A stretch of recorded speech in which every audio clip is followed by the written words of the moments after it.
¿Has pensado o estás pensando en cambiar tu hipoteca a otro banco? ¿Cuándo es necesario y cuándo es el mejor momento para hacerlo? Hoy nos acompaña nuevamente Candice. Candice, gracias por estar con nosotros. Vamos a extender un poco más este tema y que nos expliques cuáles son los requisitos para hacer un cambio de hipoteca. Sí, así es, Raúl. Bueno, los requisitos como tal para hacer un cambio de un traslado hipotecario son: la evidencia de ingresos del cliente debe tener una carta de saldo de la hipoteca en el banco en donde la tenga. Probablemente es muy útil que tenga un avalúo de salida para saber cuál es el valor actual de esa propiedad, ya que de acuerdo a ese valor es que el banco va a determinar si se le puede o no hacer un traslado. Entonces, esos son, como quien dice, los requisitos generales. En sí, la evidencia de ingresos pues va a depender de acuerdo al perfil del cliente, pero estos otros documentos que te comento de la carta de saldo y el avalúo son los más necesarios para poder hacer una evaluación de acuerdo a la propiedad que tiene el cliente y el saldo que debe actualmente en la entidad bancaria. Entiendo. Consulta, Candice. La carta de saldo, por lo general los bancos demoran un tiempo. Mientras se hace el proceso, el avalúo, ¿quién lo tiene que hacer? ¿El banco o la persona que desea mover la hipoteca? El avalúo regularmente lo debe tener el cliente, pero actualmente, como estamos ahorita con el tema del boom de los traslados, muchos bancos le brindan ese beneficio al cliente, es decir, que ellos le hacen un bono, le dan un bono para poder cubrir ese gasto. Pero lo regular es que el cliente ya lo tenga al momento que va a hacer la solicitud. Entiendo. Hiciste un comentario, el boom de los traslados. ¿Por qué tú sientes que se ha explotado, por decirlo de una manera más, el hecho de que los clientes quieren mover su hipoteca a otros bancos? ¿Es para bajar las deudas? ¿Es para solicitar un préstamo de garantía? Que ese es otro tema también que los clientes nos consultan mucho. ¿Qué pueden hacer ellos si tienen una hipoteca y el monto de la letra la quieren bajar y quieren consolidar deudas? ¿Cuál es la diferencia de esos dos tipos de préstamos? Bueno, ahí hay varias respuestas. Uno, ¿por qué hay un boom ahorita con el tema de los traslados? Se debe a que pues hay un cierto nivel de alzas en las tasas y es un momento en donde algunos bancos aprovechan para absorber esas hipotecas que hay en otros bancos. Esa es la respuesta uno con respecto al boom. La dos, los beneficios que tiene un cliente al hacer ese traslado es que lo tradicional, cuando las personas tienen una hipoteca, lo que buscan también es refinanciar o tener un préstamo personal con garantía hipotecaria con el cual van a hacer cancelaciones de otras obligaciones.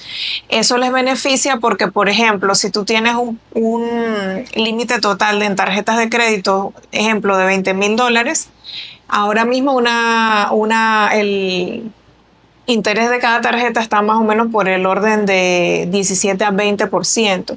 Sin embargo, al hacer estas compras de saldo con un préstamo personal con garantía hipotecaria, la tasa de esos préstamos está mucho más baja. Estamos hablando que está en el orden de 7.50 más 1% de FESI y le extienden a un plazo inclusive hasta 20 años. Entonces, es allí, como quien dice, el mayor beneficio de hacer un traslado con un préstamo personal con garantía hipotecaria. Candice, ¿es importante que el cliente cuando traslade su hipoteca tenga buenas referencias de crédito? Totalmente. Cuando hacemos un traslado de hipoteca es como si estuviésemos comprando una vivienda desde cero. O sea, para poder hacer ese traslado el cliente tiene que tener un buen historial de crédito. De hecho, el cliente en la transición de ese traslado de la hipoteca tiene que seguir pagando la letra del préstamo en el banco en donde tiene la hipoteca. Muchos clientes piensan que, bueno, ya me hicieron una aprobación para hacer este traslado y de repente, bueno, ya no tengo que pagar la letra porque ya estoy en un proceso de trasladar mi propiedad. Y la verdad es que, independientemente que estés en ese proceso de trasladar tu hipoteca, necesitas seguir pagando al día tus obligaciones y para poder aplicar necesitas tener un buen historial de pago. Entiendo perfectamente. Tú, como asesora financiera, ¿cuándo le recomiendas a un cliente que haga el traslado contigo a otro banco? Yo le recomiendo a los clientes hacer un traslado cuando realmente tienen un beneficio y mayormente los traslados están dirigidos, como te digo, a esas personas que quieren consolidar deudas. porque probablemente tiene una letra en tarjetas de créditos muy altas, tienen préstamos personales, tienen préstamos de autos, y cuando tú diluyes eso en un total mensual es muy elevado, y al hacer ese traslado con un préstamo personal con garantía hipotecaria te da la posibilidad de que resumes todas esas deudas en una sola obligación y que es mucho más accesible a poder pagar. Lo ideal es que cuando tú haces ese tipo de préstamos, no sigas endeudándote más. Claro. Porque pasa mucho que, ok, hice el traslado, me consolidaron mis deudas, quedé con dos letras, la del préstamo de la hipoteca, el traslado, y la del préstamo personal con garantía hipotecaria. Como ya me siento libre y holgado, entonces me vienen y me ofrecen otra tarjeta y vuelvo a caer crédito en ese ciclo de estar súper endeudado. Entiendo perfectamente. En resumen, si tienes una hipoteca y sientes que la tasa está un poco alta y tienes tarjeta de créditos o otros préstamos personales, puedes hacer un traslado y consolidas literal las deudas, pagando dos letras con un interés un poco más bajo y con un plazo más amplio, ¿correcto?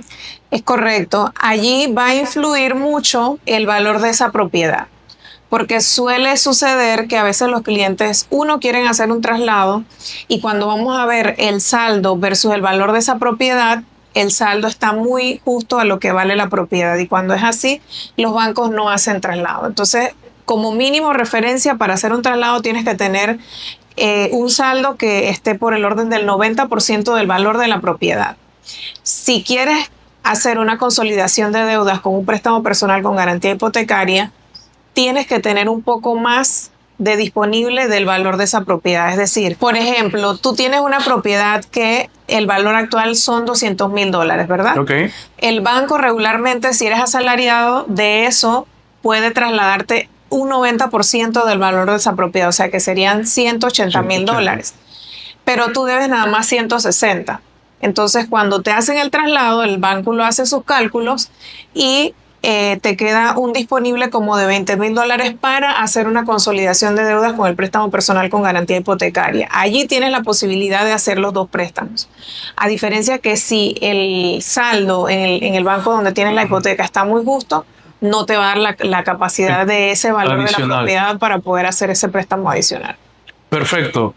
Candice, ¿algún otro consejo que le puedes dar a los seguidores cuando desean o están interesados en hacer un traslado de hipoteca? ¿Qué les sugieres que tengan en consideración? Mi sugerencia principal es conocer cuál es el saldo actual. ¿Qué pasa? A veces en la banca en línea los clientes entran y ven un saldo, ¿no? Bueno, mi saldo es $150,000, pero la realidad es que por detrás, cuando te hacen una carta de saldo, viene desglosado ese saldo con quizás intereses o quizás penalidades por cancelaciones anticipadas, que regularmente los bancos cobran penalidad por cancelar la deuda antes de 5 años entre 1 o 2%. Entonces, a la vista, cuando tú entras en la banca en línea, probablemente no vas a ver ese saldo real y estás haciéndote una idea de que, bueno, mi saldo es X, pero cuando ya te entregan la carta de saldo, ahí es donde realmente sale el saldo actual con todos los intereses que vas a tener que pagar para poder hacer ese traslado de la hipoteca. Entiendo perfectamente. Importante, carta de saldo. Ese es un tema que vamos a tocar en otro podcast sobre incluso los intereses que aparecen en un préstamo hipotecario cuando se acogen o se acogieron a la moratoria, que muchas veces Exacto. tenemos muchos casos como eso, que piensan que deben 130 por decir algo y se acogieron a la moratoria y sale un interés por la moratoria y no tienen el valor exacto para el traslado. Ese es otro tema que vamos a tocar más adelante. Gracias, Candy, una vez más. Si estás interesado en recibir información sobre este tipo de servicios financieros, no dudes en contactarnos. Candy va a estar más que contenta de asistirnos también. Gracias, Raúl, por invitarme. De verdad que es un placer y un gusto poder estar aquí contigo, poderle hablar a tus seguidores y a los seguidores que nos van a ver, para que pues cada persona sepa la importancia de organizar sus finanzas y conocer todos los temas de los productos bancarios. En este caso, pues el tema del traslado hipotecario, que es muy importante. A veces desconocemos información que probablemente necesitamos para que este ese flujo se dé de la mejor manera posible y no perdamos tiempo en un proceso de traslado hipotecario.